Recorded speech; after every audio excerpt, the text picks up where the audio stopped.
Oui, je dirais que le sexe, c'est la base, en fait. C'est la création, si on veut dire. Et s'il y a beaucoup de problèmes, parfois, quelques-uns, en fait, beaucoup de problèmes, c'est parce que au départ, les couples ne se marient plus par amour. Il y a déjà un problème d'amour qui existe, c'est-à-dire on se marie par rapport à quelque chose, par un intérêt, par peur d'être seul, par peur de ceci, par peur de ne pas pouvoir prendre soin de soi.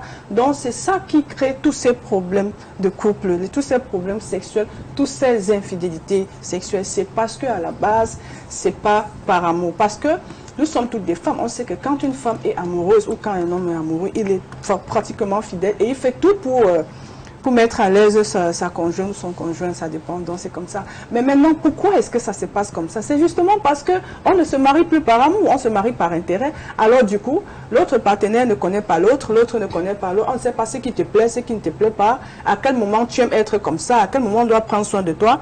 Donc du coup, les choses, ça va par-dessus dessous et puis on remplit le devoir conjugal. La sexualité dans la maison devient remplir le devoir conjugal. Là, mais ça ne donne pas, ça ne peut pas marcher. On ne doit pas remplir le devoir conjugal, on doit prendre soin de son partenaire. On doit connaître ce que son partenaire aime, à quel moment il veut, je ne sais pas, quelque chose dans ce sens, quoi. C'est ça qui crée tous ces problèmes de sexualité. Et on va dire encore, on va constater qu'ici, on a l'impression que les femmes ne sont plus fidèles ou les hommes ne sont plus fidèles. C'est justement ça.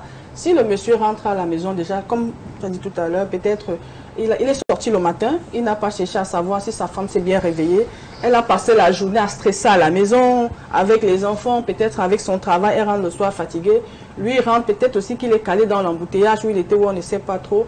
Quand il entre, c'est les clés sur la table, c'est direction à la douche, et puis je suis fatiguée. Bon, ça crée quelque chose. Bon, cette femme, peut-être, ce jour-là, a besoin de causer avec son mari, qu'ils prennent un bon temps ensemble, qu'ils se mettent ensemble. Il n'y a pas moyen. Si elle entre dans la chambre, éteint la lumière, moi je vais dormir. Tu vois, ça ne donne pas. Ça crée quelque chose. Elle va accumuler ses désirs. Elle va accumuler ses fantasmes. Elle va accumuler, et quand elle n'en peut plus, elle va devenir infidèle.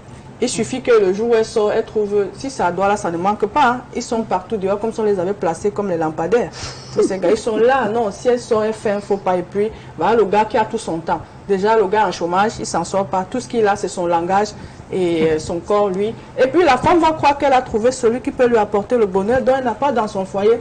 Au fond, c'est pour ça que souvent, je dis, il ne faut pas juger les gens. Il ne faut pas dire, oh, elle a fait ceci. Il y a des choses qui poussent les gens à faire certaines choses que tu ne peux pas savoir. Donc, elle va se retrouver dans les bras de quelqu'un qui a le temps de lui dire, de lui toucher et de lui faire ce qu'elle n'a pas fait depuis 10 ans de mariage. Est-ce qu'on va lui reprocher? Moi, personnellement, je n'encourage pas, mais je ne juge pas, je ne donne pas souvent mon avis. Quand c'est genre de situation, soit je me dis, il faut savoir pourquoi est-ce que telle chose s'est passée, il faut savoir pourquoi est-ce qu'elle a fait telle chose. Ouais. Donc, je crois que c'est...